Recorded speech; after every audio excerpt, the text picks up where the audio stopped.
নমস্কার, আপনারা দেখছেন উত্তরের দর্পণ। আমি রূপক। বিস্তারিত খবরের আগে শিরোনাম এক ঝলকে। বুধবার একই দিনে মোদি মমতার সভা, কোচবিহারের প্রশাসনিক তৎপরতা তুঙ্গে। ডাবগ্রাম ফুলবাড়িতে জনসভা করবেন মুখ্যমন্ত্রী, সভাস্থল পরিদর্শন করলেন গৌতম। বন্ধ চা বাগানে প্রচার দেবরাজের, বাম প্রার্থীকে কাছে পেয়ে আনন্দিত কর্মীরা।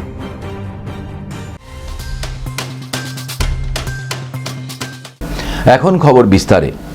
উত্তরে রাজনীতির উত্তাপ বাড়িয়ে কোচবিহারে একই দিনে সভা মোদি মমতার।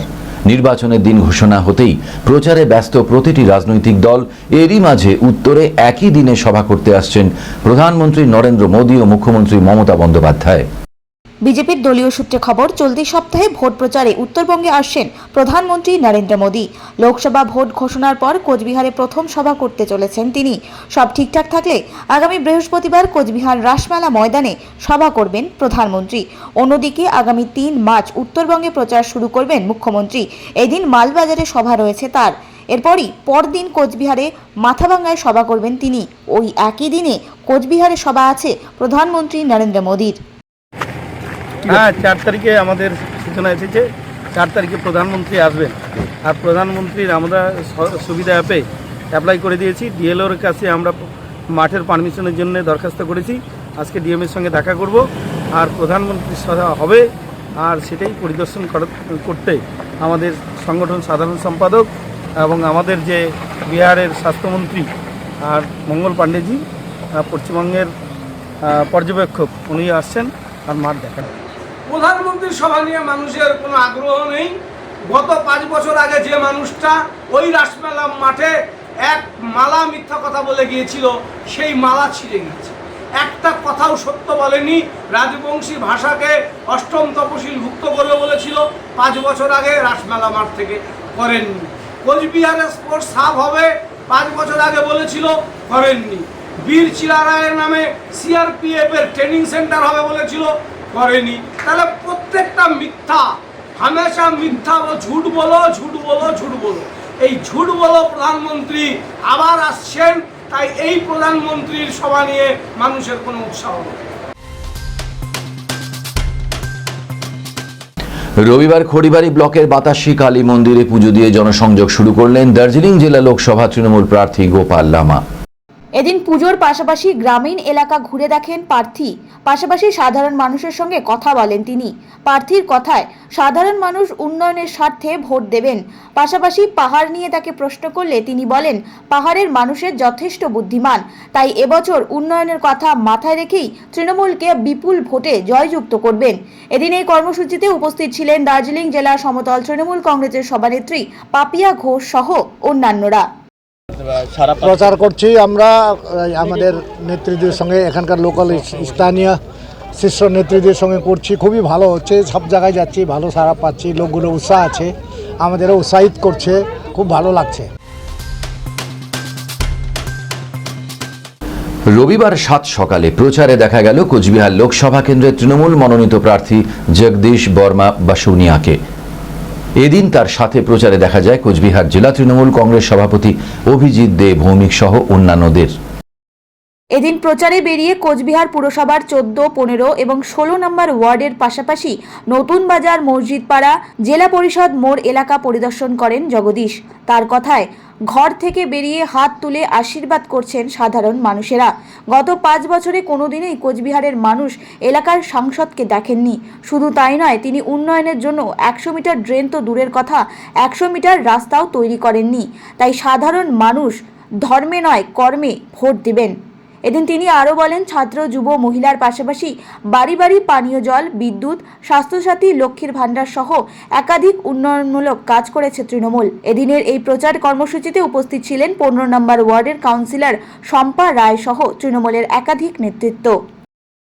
সকাল সকাল বেরিয়েছি, মানুষ ঘর থেকে বেরিয়ে তারা হাত তুলে আমাকে আশীর্বাদ করছেন এবং আমরা মানুষের কাছে আবেদন করছি যে বিগত 5 বছর ধরে যে সাংসদকে আপনারা নির্বাচিত করেছেন, তাকে এই 5 বছরে কুচবিহার জেলার মানুষ বা কুচবিহার পৌরসভার মানুষ কোনোদিন দেখেননি এবং এলাকার উন্নয়নের জন্যে তিনি 100 মিটার ড্রেনও কোথাও তৈরি করেনি, 100 মিটার রাস্তাও তৈরি করেনি।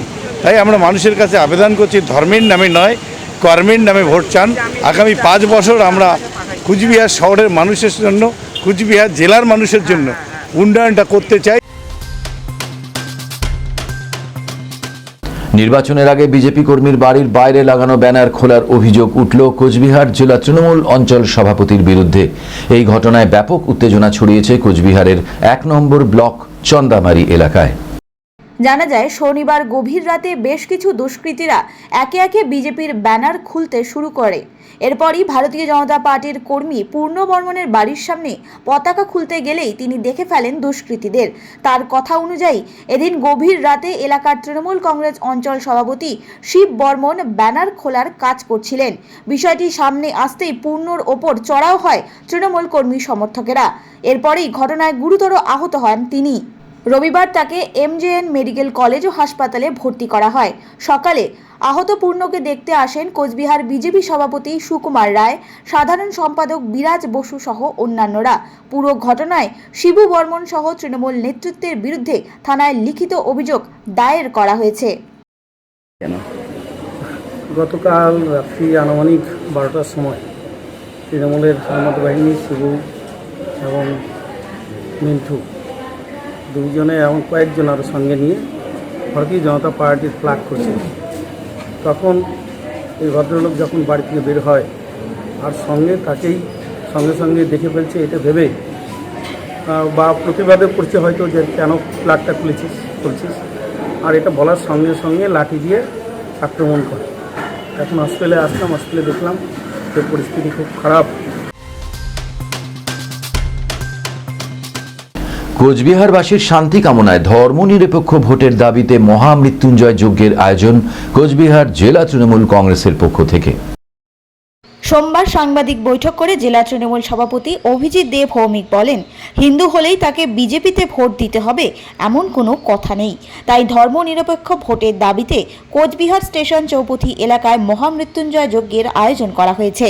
তৃণমূল নেতৃত্বের কথায় ইতিমধ্যে জেলা জুড়ে 101টি মন্দিরে পুজো দেওয়া হয়েছে। পাশাপাশি এই মহামৃত্যুঞ্জয় যজ্ঞতে কাশী বিশ্বনাথ থেকে পুরোহিতরা আসবেন।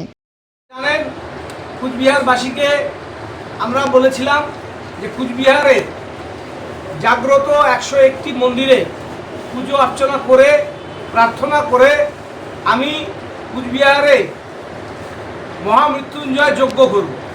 সেই মহামৃত্যুঞ্জয় যজ্ঞ আগামীকাল কুচবিহার স্টেশন চৌপথি শিরডি সাই মন্দিরের পূর্ব দিকের মাঠে অনুষ্ঠিত হবে। এই মহামৃত্যুঞ্জয় যজ্ঞে 1,25,000 মহামন্ত্রের জপ হবে এবং 12,500 আহুতি হবে। 101 জন পুরোহিত এই মন্দিরে এই পুজোতে অংশ নিচ্ছেন এবং কাশী বিশ্বনাথ থেকে পুরোহিতরা এসছেন, বিহার থেকে পুরোহিতরা এসছেন, আমাদের বাংলার পুরোহিতরাও থাকছেন। ফের শহরে মর্মান্তিক পথ দুর্ঘটনায় প্রাণ হারালো এক বাইক আরোহী। রবিবার 7 সকালে ঘটনাটি ঘটে নৌকাঘাট সংলগ্ন তিনবাত্তি মোড় এলাকায়। স্থানীয় সূত্রে জানা যায়, এদিন এক বাইক আরোহী তিনবাত্তি মোড় থেকে এনজেপির দিকে এগোচ্ছিল। সেই সময় পেছন দিক থেকে আসা একটি 10 চাকার গাড়ি বাইকের পেছনে ধাক্কা মারলে বাইক আরোহী রাস্তায় পড়ে যায়। স্থানীয়দের মতে দুর্ঘটনার পরে ট্রাকটি না দাঁড়িয়ে বাইক আরোহীর ওপর দিয়ে চলে যায়, ফলে ঘটনাস্থলেই মৃত্যু হয় তার। এরপর খবর দেওয়া হয় এনজেপি থানার পুলিশকে। পুলিশ এসে পুরো ঘটনা তদন্ত করে মৃতদেহটি উত্তরবঙ্গ মেডিকেল কলেজ ও হাসপাতালে পাঠায়। এদিন পুলিশ সূত্রে জানা যায়, মৃত ব্যক্তির নাম কৃষ্ণচন্দ্র মণ্ডল। তিনি দক্ষিণ ভারতনগর এলাকার বাসিন্দা। উনি এদিক দিয়ে আসছিল তো, আসার সময় সামনের চাকাটায় লাগছে, বাইকে পড়ে গেছে আর পিছনের চাকাতে ঢুকে গেছিল। এপ্রিলের শুরুতেই উত্তরবঙ্গে সভা করতে আসছেন মুখ্যমন্ত্রী মমতা বন্দ্যোপাধ্যায়। রবিবার এই সভাস্থল পরিদর্শনে গিয়ে বাংলায় নির্বাচন নিয়ে একাধিক মন্তব্য করেন মেয়র গৌতম দেব। এর কথায়, আমরা বাংলায় 1 দফায় ভোট চেয়েছিলাম, অথচ এখানে 7 দফায় ভোট হচ্ছে। তিনি বলেন, জলপাইগুড়ি লোকসভা কেন্দ্রের আওতায় শিলিগুড়ি পুর নিগমের 14টি ওয়ার্ড পড়েছে। ফলে দার্জিলিং এবং জলপাইগুড়ি জেলায় একসঙ্গে ভোট হলে ভালো হতো।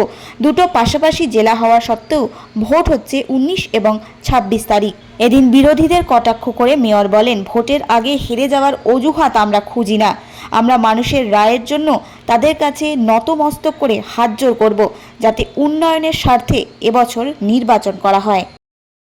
প্রসিডিওর স্টার্ট হয়ে গেলে সাধারণত কোর্ট সেখানে ইন্টারফেয়ার করেন এবং প্রধান বিচারপতি তো নেই, কোনো নিয়োগের ক্ষেত্রে তাকে রাখা হয়নি। এর আগে যেগুলো হয়েছে শুধু মেজরিটি করে সেখানে নাম কেউ আসতে লোকসভার প্রিন্সিপাল অপোজিশনের নেতাকে রাখা হচ্ছে। কীভাবে এটা হয়েছে জানি। এবার ইলেকশন কমিশন, আমরা তো এক দফায় ভোট চেয়েছিলাম।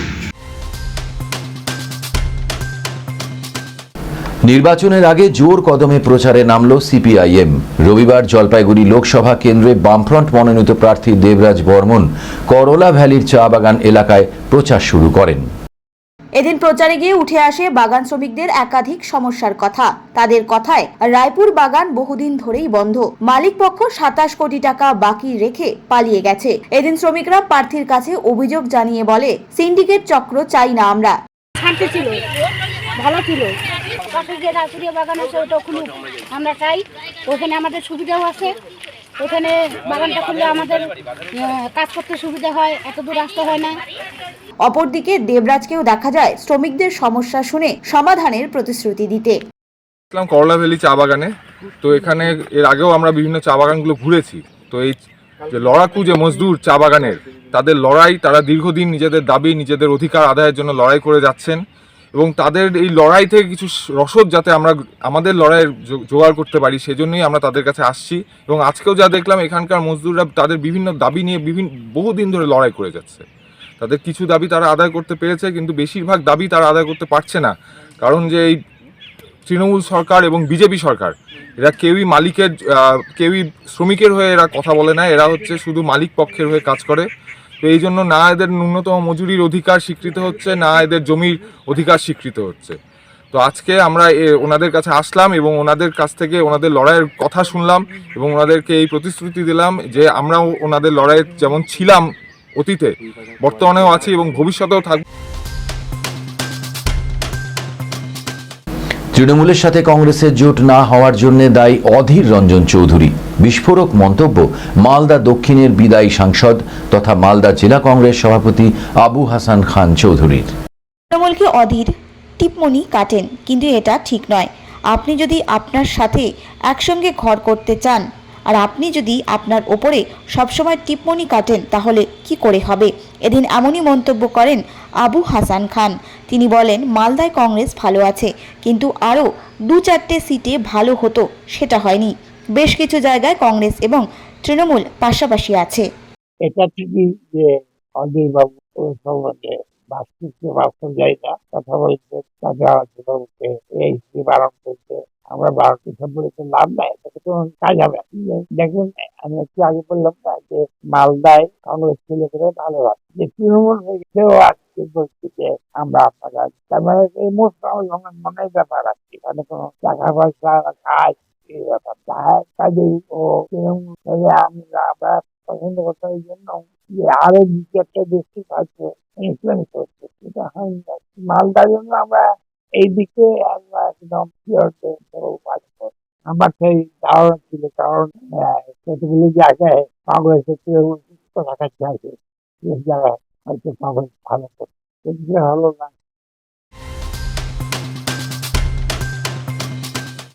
একটি বাংলা প্রবাদ ব্যবহার করে শিলিগুড়ি পুর নিগমের মেয়র গৌতম দেবকে কটাক্ষ জলপাইগুড়ি জেলা লোকসভা বিজেপি মনোনীত প্রার্থী তথা সাংসদ জয়ন্ত রায়ের।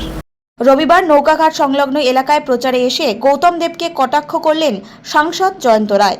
জয়ন্তর কথায়, মেয়র কি বললেন তাতে কারো যায় আসে না। গত বছরে আমরা 86,000 ভোটে জিতেছি, এবছর 1 লক্ষর বেশি ভোটে জিতব। এদিন জয়ন্ত নৌকাঘাট এলাকা প্রচারের পাশাপাশি ইসকন মন্দির রোড, হায়দারপাড়া বাজার, ছোট পাপড়ি, শালুগড়া সহ একাধিক এলাকা পরিক্রমা করেন। আমার কর্মী সমর্থক এবং আমাদের যারা বিজেপি কর্মী আছেন, তারা সবাই বলছেন যে এবার 1 লাখের বেশি ভোটে আমরা জিতব। প্রিয়জনদের হারিয়ে যাওয়ার স্মরণে রবিবার জলপাইগুড়ি জেলায় পালন হলো ইস্টার সানডে। খ্রিস্টান ধর্মাবলম্বীদের এই বিশেষ দিনে প্রত্যেকে নিজেদের হারিয়ে যাওয়া প্রিয়জনদের কবরে গিয়ে মোমবাতি এবং ধূপকাঠি জ্বালিয়ে প্রার্থনা করেন। এদিন কালবৈশাখীর কালো মেঘকে উপেক্ষা করে জলপাইগুড়ি শহরের বেরিয়াল গ্রাউন্ডে জমায়েত হন খ্রিস্টান ধর্মাবলম্বীর বহু মানুষেরা। তাদের দেখা যায় প্রিয়জনদের স্মরণে ধূপকাঠি, মোমবাতি, ফুল দিয়ে কবর সাজাতে। এদিন জলপাইগুড়ি CNN চার্চের রেফারেন্ট ডেভিড হাসদা জানান, প্রায় 2000 বছর আগে গুড ফ্রাইডের দিন প্রভু যিশুকে ক্রুশবিদ্ধ করে হত্যা করা হয়েছিল। এরপর আজকের দিনে তিনি পুনর্জন্ম হয়েছিল। সেই থেকেই খ্রিস্টান ধর্মাবলম্বীর মানুষের বিশ্বাস আজকের দিনে প্রভু পাশাপাশি কবরে শায়িত প্রিয়জনরাও ফিরে আসেন। তাই তাদের শ্রদ্ধায় এই বিশেষ দিনকে ইস্টার সানডে হিসেবে পালন করা হয়। আজকে আমরা জলপাইগুড়ি খ্রিস্টান বেরিয়াল গ্রাউন্ডে উপস্থিত আছি এবং আজ থেকে 2000 বছর পূর্বে প্রভু যিশু গুড ফ্রাইডের দিনেতে তাকে ধরা হয়, মারা হয় এবং সন্ধ্যাবেলা তাকে কবর দেওয়া হয়। কিন্তু রোববার দিন, যেটাকে বিশ্রাম দিন বলা হচ্ছে, তিনি পুনরুত্থিত হয়েছিলেন। আর সেই দিনটাকে স্মরণ করার জন্যই আমরা এই কবরস্থানে উপস্থিত হয়েছিলাম, কারণ আমাদের আত্মীয় স্বজন এবং আমাদের সুপরিচিতদেরকে, প্রিয়জনেদেরকে আমরা এই কবরেতে রেখেছি। এবং যেহেতু পুনরুত্থান আছে, মৃত্যুর থেকে মৃত্যুঞ্জয়ী হয়েছিলেন প্রভু যিশু, আমাদেরও বিশ্বাস আছে আমরা আমাদের সেই পরিজনদের সঙ্গে আবার দেখা করব। ফের একবার চুরির ঘটনার তদন্তে নেমে বড় সাফল্য পেল মাটিগাড়া থানার সাদা পোশাকের পুলিশ।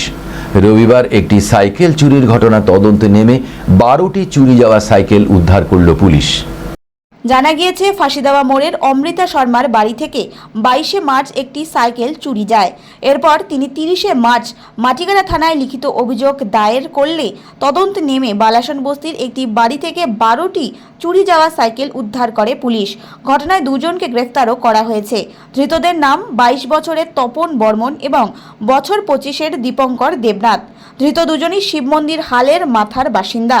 তবে চুরি যাওয়া সাইকেল উদ্ধারের ঘটনায় আরও কেউ জড়িত আছে কিনা পুরো ঘটনায় তদন্তে নেমেছে পুলিশ।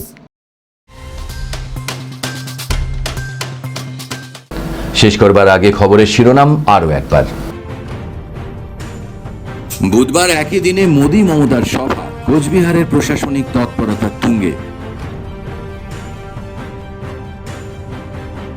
ডাবগ্রাম ফুলবাড়িতে জনসভা করবেন মুখ্যমন্ত্রী, সভাস্থল পরিদর্শন করলেন গৌতম। বন্ধ চা বাগানে প্রচার দেবরাজের, বাম প্রার্থীকে কাছে পেয়ে আনন্দিত কর্মীরা। এখনকার মতো এ পর্যন্তই। দেখতে থাকুন উত্তরের দর্পণ, উত্তরের প্রাণের স্পন্দন।